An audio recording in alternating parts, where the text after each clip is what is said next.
mariage a longtemps été considéré comme une étape naturelle de la vie adulte, pour ne pas dire une vocation. Pourtant, aujourd'hui, de nombreux jeunes hésitent à franchir encore le pas. Entre quête de stabilité financière, peur de l'échec, influence des réseaux sociaux, puisque nous sommes à l'ère des réseaux sociaux, et nouvelles priorités de vie, l'engagement matrimonial semble susciter autant d'espoir que de questionnements. Alors, les jeunes sont-ils encore prêts pour le mariage? Le sujet ou la question suscite moult réflexions au sein de la jeunesse, dans les rencontres entre amis au quartier, dans les maisons entre voisins et même dans nos universités, on en parle encore. Et les retours ne sont pas du tout réluisants. Et pour en parler, dans ce numéro d'émission, nous recevons pour vous M. Jacob Fancinou. Il est membre de la communauté de couple Église, Famille Église et formateur dans les écoles de mariage. Monsieur Jacob Fancinou, bonsoir. Bonsoir, frère Prince. Merci d'avoir accepté une fois encore répondre à nos préoccupations dans ce numéro Jeunesse en Mission. Je vous en prie, c'est moi qui vous remercie. Alors, nous parlons justement de cette question qui taraude les têtes de plus en plus dans les rassemblements de jeunes. Vous n'êtes pas sans savoir que la question suscite moult réflexions. D'abord, qu'est-ce que nous entendons par mariage? On va partir d'abord de là pour entrer dans le vif du sujet. Très bien. Frère Prince, merci de m'avoir invité ici pour parler à la communauté. Vous avez parlé du mariage. Oui. Je ne vais pas passer par 4 chemins. Je vais juste nous lire ce que prévoit le Code du droit canonique par rapport à la définition du mariage.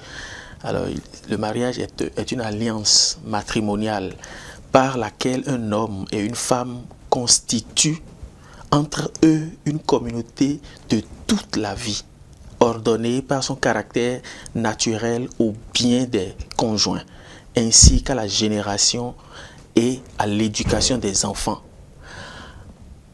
Il a été élevé, entre-baptisé par le Christ Seigneur à la dignité du sacrement. Donc quand nous parlons du mariage, nous devons savoir que c'est un acte important dans la vie d'un homme. Et quand nous sommes chrétiens, cela demande que nous puissions suivre l'enseignement du Christ, bien sûr. Et donc, si le Christ a élevé le mariage tel que nous venons de le définir au rang de sacrement, ça s'impose à nous. Parce que c'est pour notre salut. C'est pour que nous puissions devenir saints demain. Donc c'est notre chemin de sainteté qui nous oblige forcément dans l'évolution normale de la vie à passer par le mariage pour fonder un foyer. Parce que donc c'est la fondation du foyer qui nous oblige à rentrer dans le mariage.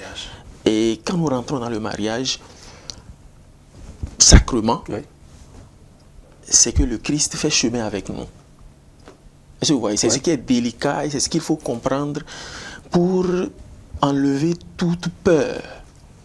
Nous savons que le Christ marche avec nous au cœur du mariage sacrement. Alors, Monsieur Fancinou, est-ce que vous voulez dire que le concubinage, par exemple, qui est un modèle de mariage non reconnu, en fait, par, entre griffes, si vous le voulez, est-ce que vous voulez dire que dans ce processus-là, le Christ n'est pas toujours avec nous? Puisque, en grande partie aujourd'hui, c'est ce que nous observons comme le mariage. Est-ce qu'on peut appeler ça aussi le mariage? Non, si le Christ nous demande de bénir notre mariage pour qu'il soit au cœur. Bon, on n'a pas à juger ceux qui sont dans le concubinage. Non, du tout pas. Et d'ailleurs, pour rentrer dans le mariage sacrement, c'est en toute liberté. Ça fait partie même des principes du mariage. Donc, on n'a pas à mettre la pression sur quelqu'un pour qu'il puisse entrer dans le mariage. On peut sensibiliser pour lui dire les biens du mariage. Mais comme je l'ai dit au départ, si nous sommes avec le Christ, nous avons l'obligation de suivre ce qu'il nous dit de faire pour notre bien. D'où le mariage sacrement. D'où le mariage sacrement. On peut se mettre ensemble, comme cela se passe. Mais ce n'est pas... ce dans quoi nous nous mettons ne nous laisse pas l'opportunité de faire chemin dans le lien du mariage avec le Seigneur. C'est ça. Voilà. Alors, dites-moi, M. Francino, vous êtes formateur dans les écoles de mariage, mais au-delà de ça, dans nos universités, dans nos rassemblements de quartier, entre jeunes, la question est débattue presque tout le temps, le mariage. Est-ce que le mariage sacrement fait encore rêver les jeunes aujourd'hui? Bon, avec le constat, parce que même dans nos écoles de mariage, quand nous faisons peut-être le point de ceux qui se présentent, nous avons plus de couples déjà qui vivent ensemble. Oui. Il y a des jeunes qui viennent, qui ne sont pas ensemble, mais la proportion est très élevée dans le rang de ceux qui sont en concubinage. Vous voyez qu'il y a des enfants. Oui. Donc là, nous pouvons du coup dire que les jeunes peut-être ont une certaine peur de ce qui se passe dans le mariage. Alors moi, je voudrais juste dire là, qu'au fait, cette lecture que les jeunes ont du mariage, c'est une lecture un peu biaisée. Parce que les réalités qu'on découvre aujourd'hui dans le mariage et qui peut sembler faire peur, c'est des réalités que certains qui ne sont pas dans le mariage vivent aussi. Si c'est les épreuves de la vie, si c'est les difficultés de l'emploi, la maladie, il y en a qui ne connaissent, ils ne savent même pas ce qu'on appelle mariage sacrement, mais qui vivent les pires problèmes du monde. Donc, il ne faut pas qu'on voit les difficultés, les épreuves de la vie normale dans le mariage ou bien juste après le mariage pour avoir peur du mariage. Au fait, c'est une peur. Au fait, on ne veut pas s'engager, au fait, c'est ça. C'est la peur de l'engagement. Parce que quand on est dans le mariage sacrement, on doit être fidèle. Oui. On doit penser au bien de l'autre, ce qui n'est pas aisé à faire. C'est-à-dire tu t'abandonnes pour l'autre. C'est dans le mariage, c'est ça. C'est vrai que ce n'est pas tous ceux qui ont célébré le mariage qui vivent le mariage comme je suis en train de le dire, mais c'est ce à quoi le Christ nous invite. C'est-à-dire dans le mariage sacrement, tu t'abandonnes pour l'autre, tu te sacrifies pour lui, vous allez vous donner la main pour éduquer les enfants que le Seigneur vous donne. Et c'est pas facile. C'est pas facile. Et vous avez, dans l'introduction, parlé des réseaux sociaux. Ouais, aujourd'hui...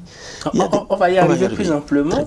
Dites-moi, M. Francino, vous avez parlé plus haut de la peur. Oui. Cette peur est-elle seulement liée à l'engagement dont vous avez parlé ou il y a d'autres raisons derrière cet engagement, cette peur à l'engagement? Parce que il y a certains, quand vous discutez avec eux, facilement, ça passe de leur bouche: je n'ai pas encore un emploi, je n'ai pas encore une stabilité financière, au vu des charges que constitue le mariage. Le mariage constitue-t-il vraiment des charges pour l'un ou pour l'autre?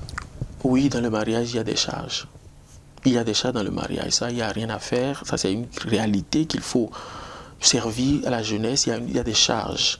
Et c'est pour cela qu'il faut une certaine maturité pour pouvoir prendre la responsabilité. Comme certains le disent, ce n'est pas un jeu d'enfant, le mariage.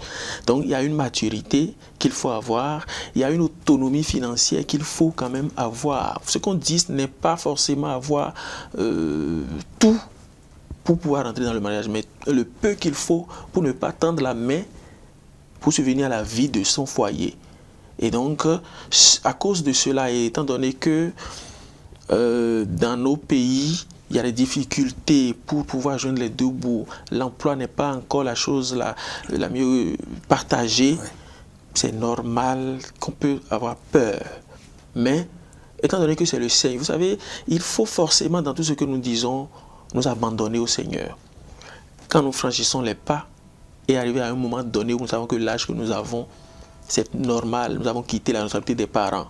Et nous avons quand même besoin de nous rapprocher d'un être qu'on aime. Et de commencer par penser famille, forcément, ça doit passer par le mariage.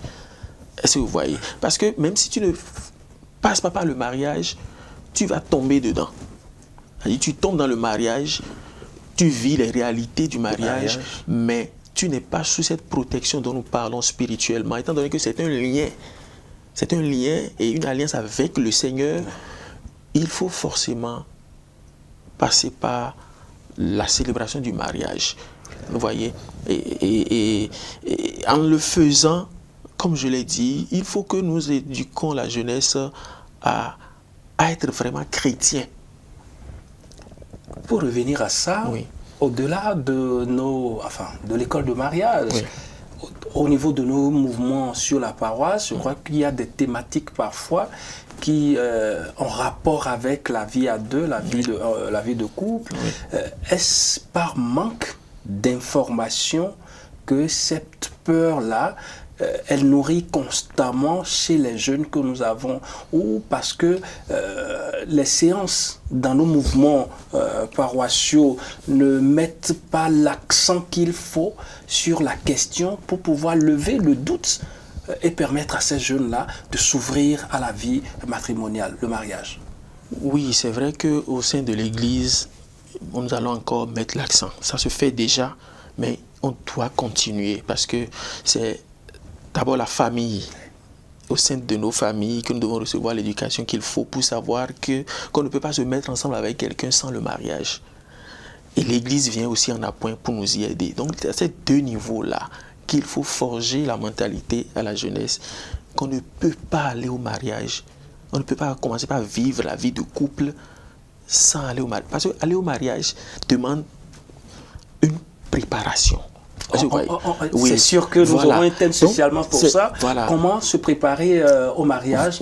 On va parler de ça dans notre prochain numéro. Voilà. Déjà, vous l'abordez, c'est très bien. Donc, c'est pour dire que c'est déjà au cœur de nos familles que nous devons donner le pli déjà à nos enfants. Quand ils progressent, quand ils évoluent, voilà les différentes étapes. Ce qu'il faut faire. Quand tu atteins un tel niveau, c'est ce qu'on doit faire.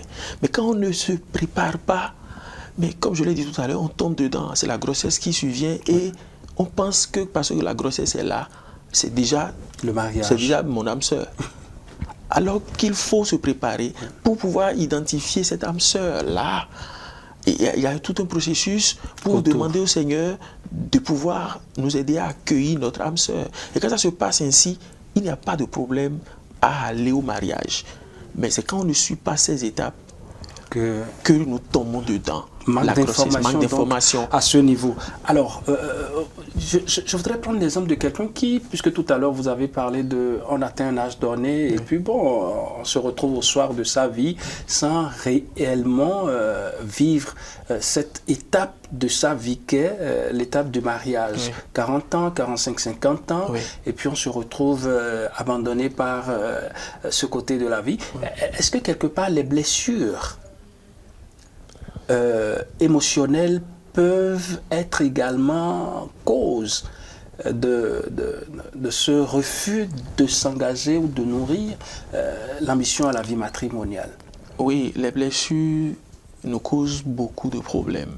Et c'est la méconnaissance en fait, des blessures qui fait que on se retrouve. Parce que quand vous êtes à deux, c'est maintenant que les blessures se révèlent. Ce n'est pas l'autre qui vous cause un problème, mais c'est la vie à deux qui révèle les blessures. Et quand on ne s'y connaît pas, on va penser que c'est l'autre qui cause un problème, alors que c'est nous-mêmes. Et quand on est averti, on sait comment faire. Vous avez dit tout à l'heure que des couples qui ont pris déjà de l'âge et qui peut-être voient que l'étape est passée. Non, l'étape n'est pas passée parce que nous avons des exemples de couples qui viennent à l'école de mariage qui ont la cinquantaine dépassée, voire 60 ans, et qui viennent parce qu'ils veulent célébrer le mariage. Vous voyez? Et quand ils finissent la formation, mais ils font des témoignages terribles pour dire, mais écoutez, si nous avons entendu ces choses-là, mais on ne sera pas là.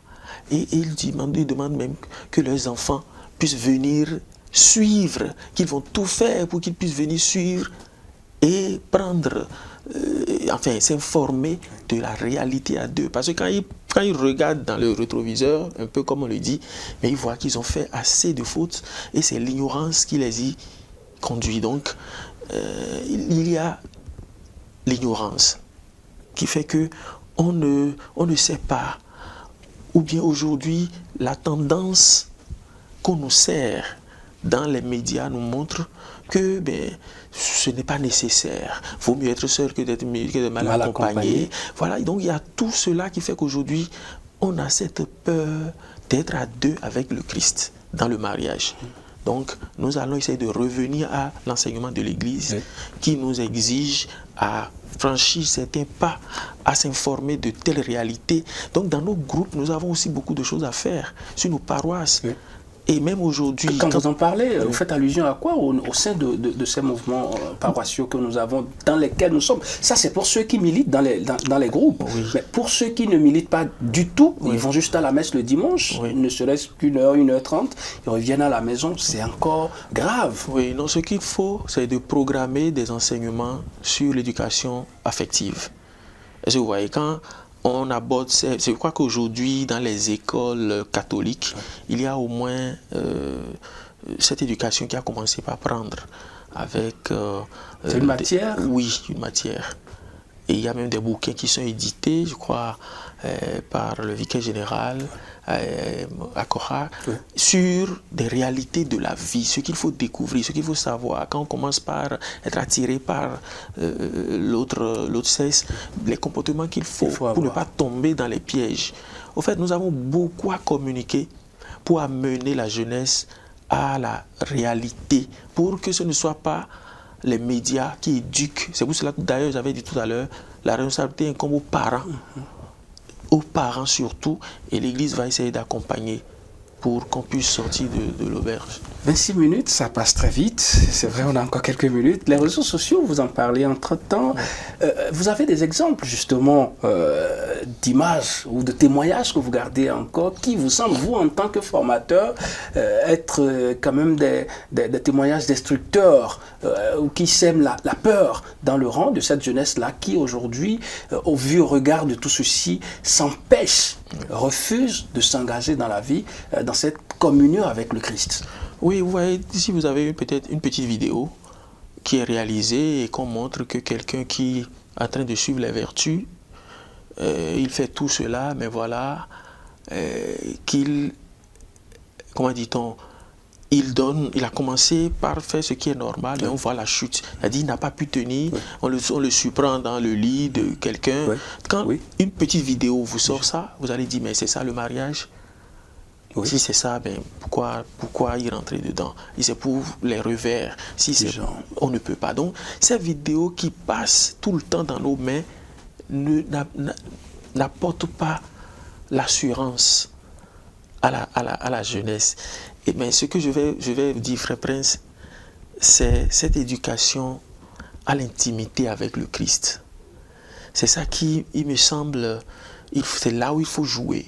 Parce que si chaque jeune, chaque enfant a été éduqué au sein de la vie familiale à savoir être ami au Christ, je vous assure qu'à un moment donné de sa vie, lorsque les tendances vont commencer par surgir, il tournera le regard vers le Christ qui est là pour le sauver. Mais si on ne met pas l'accent sur notre relation avec le Seigneur, nous allons beau écouter les discours, mais ça ne va pas prendre. Ça ne va pas changer. Ça ne va pas, non. Donc, c'est le travail à faire pour que nous soyons connectés au Seigneur dans nos familles. Dans nos familles, parce que c'est là le grand problème. Est-ce que les parents sont disponibles pour pouvoir assurer? Parce qu'on oublie, dans le mariage, les finalités, il y a la procréation et l'éducation des enfants. Bon, quand on dit les finalités, c'est la sainteté, finalité. La sainteté, mais il faut procréer et éduquer. Donc on a la responsabilité d'éduquer. Comment se passe cette éducation dans nos familles? C'est la grande difficulté. Si on n'arrive pas à assurer cette éducation avec la grâce de Dieu, bien sûr, personne n'a l'apanage de ce qu'on est en train de dire. Mais quand, en toute humilité, on sait que c'est avec le Seigneur que nous allons faire chemin pour pouvoir élever les enfants qu'il nous confie, je crois qu'on en va gagner le pari. Donc il y a un grand travail à ce niveau, frère Prince. Que diriez-vous à un jeune qui pense que le mariage n'a plus sa place dans la société actuelle? Ça on entend, ça coule les rues aujourd'hui, et d'où donc la question tout au départ. Qu'est-ce que vous lui répondez? Je sais que votre position, mais en entrant dans sa réalité à lui, dans ses blessures, peut-être dans ses déceptions, à lui, qu'est-ce que vous lui répondrez? Non, ben je vais lui dire que tout n'est pas perdu. Tout n'est pas perdu. C'est vrai qu'on a connu des échecs, on a fait des expériences qui n'ont pas prospéré. Mais avec le Seigneur, on ne va pas échouer. On a chuté, comme on dit, mais il faut qu'on se relève pour pouvoir tenir le chemin et aller à destination. Donc, ne pas perdre courage de savoir que dans le mariage, il y a la vie dans le mariage. Il y a des gens, il y a des exemples de vie de couple qu'on peut suivre. C'est vrai qu'il y a assez de scandales qui fait qu'on se dit, bon, est-ce qu'il faut... Mais il y a aussi quand même des exemples qu'on peut suivre. Des gens qui vivent dans le mariage 10 ans, 15 ans, 20 ans. Ils sont dedans 30 ans. J'ai connu un couple qui a fait 50 ans de vie de mariage. J'ai interviewé au cours d'un tournage d'une émission avec un prêtre. Bon, oui, 50 ans. 50 ans, ils sont déjà tous vieux. 50 ans. Ouais. Mais je peux aussi donner l'exemple de mes parents. Ouais. L'année passée, c'était 50 ans aussi. Wow. Vous comprenez? C'est vrai que ce n'est pas sans difficulté. Il y a des difficultés. Dans la vie, il n'y a pas une vie de couple où tout est bon. Non, c'est faux. Si quelqu'un prêche cela, c'est du mensonge. Mais c'est de prendre conscience que l'autre qui est à côté de moi n'est pas parfait. Et je ne suis pas aussi parfait. Nous sommes ensemble pour nous éduquer à la vie. Et c'est ça qu'il faut aussi apprendre aux jeunes. Ce n'est pas parce que tout est bon qu'on est dans le mariage. On rentre dans le mariage pour s'éduquer à la vie de mariage. On est dans le mariage pour s'éduquer à aimer, à s'aimer. Donc, c'est un cheminement de tous les jours. Et ce qu'il faut aussi beaucoup... Nous avons parlé de la préparation, on y reviendra certainement. Mais quand on rentre dans le mariage, on ne vit pas isolé. Celui qui rentre dans le mariage doit savoir qu'il doit être dans des creusets pour partager des... Parce qu'au fait, il y a des réalités où vous n'avez pas besoin d'aller dire ben, nous avons tel souci, hein, aidez-nous. Mais non, quand vous venez vous asseyez en association, bien en communauté, il y a des thèmes qui reviennent régulièrement. Et les débats autour des thèmes-là, vous retrouvez vos difficultés dedans. Et vous voyez que ce n'est pas vous seul qui vivez la chose, mais il y a d'autres qui vivent. Et en son temps, bon, ils ont utilisé des astuces qu'ils partagent avec vous et vous trouvez ce qu'il faut pour continuer le chemin. Donc, il y a cette réalité qu'il faut. On ne vit pas dans le mariage en étant isolé. Parce que quand vous êtes isolé, vous allez vivre les réalités par vous-même. Et vous allez prendre des résolutions qui émanent de vous. Alors que non, ça se vit ensemble, ça se partage ensemble et on se tient la main pour évoluer. Si nous, on vient peut-être parler un peu, essayer de relever les gens à l'école de mariage, mais c'est parce que nous avons une vie de communauté, une vie d'association. Qui vous permet de vous forger, de forger le personnage autour de vous, de surmonter les difficultés. Et de voir que ce qu'on est en train de vivre là, ce qui semble une difficulté insurmontable, non, c'est des situations de vie et qu'on transcende avec la grâce de Dieu. Monsieur Francino, on va finir. On est déjà à ce numéro, on est déjà presque à la fin, si ça passe très rapidement. Comment reconnaître alors qu'on est réellement prêt pour le mariage et non simplement sous pression de l'âge ou de la famille?